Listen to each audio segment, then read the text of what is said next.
So you're doing your Sound City disco stuff, really enjoying it, really enjoy playing to all these gigs. So then what made the transition from that into the clubbing environment? Where was the significant point? I've met some people. I've been DJing probably about 2 or 3 years on the mobile disco scene, and I met some people who were. I then went and got a normal job, and I was a van driver, and did various things, worked behind shops and all sorts of terrible at normal life, really. Favourite job then? What was your favourite job when you were younger? Van driver, actually. So I could put all my tapes in the thing and bring it it out. Yeah, drive up and around down the country. But I was working for that until I was probably around about 21, and then I met this group of people who said, "Look, we're going to Faliraki in Rhodes. Let me tell you all about it." And I met these people at this party, and they were like, "Yeah, let me tell you, what we're going to do. We're going to go out there, and you can get a job, and you can work in the industry, and everything else." Wow. And I was just like, "Okay, all right." So I sort of like got some money together. In fact, I booked a 2-week holiday to go to start off with, just in case it all fell through. Yeah. I did have a job back home to come back to. I think it was van driving somewhere else, but. I went over there with the intention of getting some work out in Faliraki, and that's a bit of a leap of faith, isn't it? It was a big eye opener, to be honest with you, because I mean, I was pretty much living at home up until that point, but then decided to go right. I'm just gonna go out to out to there. Mind you, I was saying that actually, a couple of my friends, in the year before when I was 20, went over to New York. And because I was into early house music back 17, 18, the Chicago house music was all taking off, and Farley Jackmaster Funk and everything it's all become really big around that time. And so we went over to New York the year before, me and the best man at my wedding, Mez, and I thought it was just unbelievable. We went to all these clubs in New York, and it was just absolutely eye-opening. So that was really where my love of dance music really started. But I still knew that DJing was, a big, massive part of what I wanted to do. So got my record collection together, which at that time must have been about that many 12 inches, and I think I had a 7-inch record box as well. Went over to Faliraki, got introduced to this club owner called Stratos.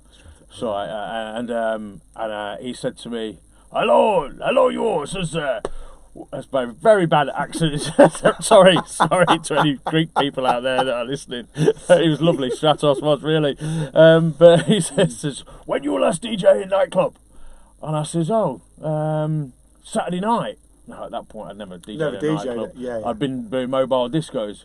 So, okay, you start tonight. I pay you 2,000 drachmas and all you can drink. That's just a theme building here, wasn't it? All you can drink, yeah. So I was like, okay, well, 2,000 drachmas a night. So you work 7 nights a week. Okay, so you'd get 2,000 drachmas would cover 1,000 drachmas for your rent. Okay, and you'd have 1,000 drachmas for your food a day, and that was it. I mean, you would end up on 2 meals a day. I don't know how I became this side. It must have been the alcohol.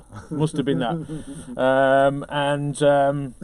And so I started work on that night, and that was a massive eye opener.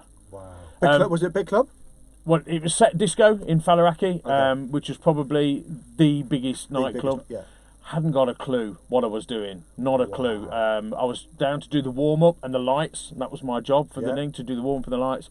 And I turned up with my tiny little amount of records on the night, and I looked at a pair of Technics for the first time, Technics 1200s, these ones here. And now, you can't see the knob, but there's a little turn switch on the Technics. Yeah, turn them on, yeah. And I didn't know where it was at all. So I got there, and I couldn't turn these decks on. I didn't know how to work the decks, because all I've been used to was these ones that were like they actually auto cued some of the ones, you put the needle on the ring, you press the auto go button, and it got round to the beginning of the record, and then you just press play. Whereas with Technics, you have to cue it up and everything else. So then the resident DJ, his name was Vambo from Manchester, a very experienced guy, came in and went, "Hey, like kids, and he's a good friend of mine. He's taught me so much over the years, but he really taught me. He says, this is how you turn them on," and he really showed me a lot. Was it good to you though? He didn't like take the piss or anything. He was good to you.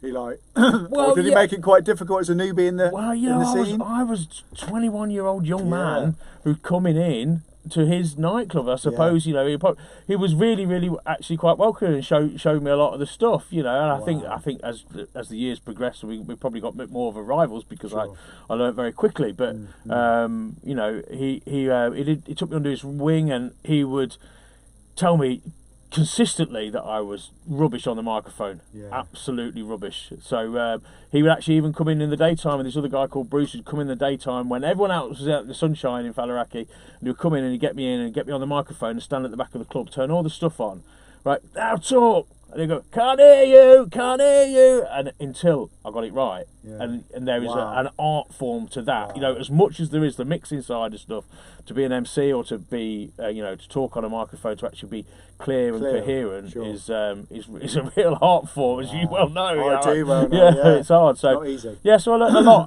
I very quickly, I was there for 5 summers out there. Wow. So you just lived out there for the whole summer?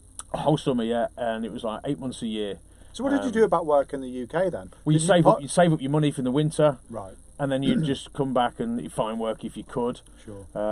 Which eventually did after 5 years DJing, because I did little bits when I come back each time. But you know, I ended up and did some good money out there back at the time, which was 1984, something like that, to 1989. No, 1999 to 1995. 1989 to 1995. I was going to say, yeah. Yeah, so it was good, and I just grew. I did one club the first year, set disco. Next year I went back and did a bar and a club, and then third year I got headhunted by George's Bar, and he sort of like took me under his wing, and I had a daytime bar and a nighttime bar and a nightclub, and you just work round the clock, really. Was that tough? It was tough, but it was good fun. Yeah. It was good fun, and you're living the lifestyle out as a young man out in the sunshine. Drinking. You get to meet a lot of people. Yes, you do. Yeah, well, and you hone your skill, because that's another style of DJing. Because a resort DJ is basically you can hone your art down to 2 weeks. Okay, you know those people are not going to see again for the 2 weeks.